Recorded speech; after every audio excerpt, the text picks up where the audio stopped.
आजच डाउनलोड करा आणि तुमच्या आवडत्या मालिकांचा आनंद लुटा. इतकं बी काम केलं पण आम्हाला आता ह्याला बघितल्यास आम्ही असं काम केलं सुद्धा आम्हाला वाटत नाही की आम्ही लई काम केलंय म्हणून. तर आम्हाला असं काही बाहेर निघत नाही, तर आम्ही कुठं जात नाहीत, काय नाही.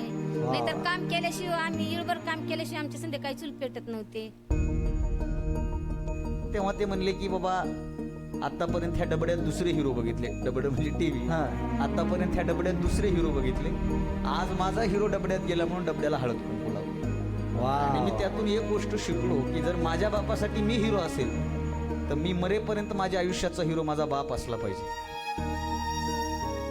माझा एक मित्र आता इंजिनियर झाला पुरातत्व खात्यात, आणि त्या मित्रानं मला प्रश्न विचारला. तो म्हणला, दादा, गाभाऱ्याचा जर दरवाजा मोठा केला असता ना तर एकाच वेळी 10 लोक मध्ये गेली असती आणि एकाच वेळी 10 लोक बाहेर आली असते, जास्त ट्रॅफिक झाली नसती.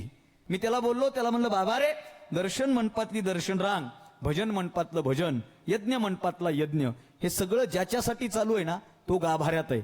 आणि गाभाऱ्यातला तो देव जर हृदयाच्या गाभाऱ्यात आणायचा असेल तर माणसानं वाकावंच लागतं. हे त्या काळच्या इंजिनियरला चांगलं माहित होतं, म्हणून दरवाजे लहान केले बुवा.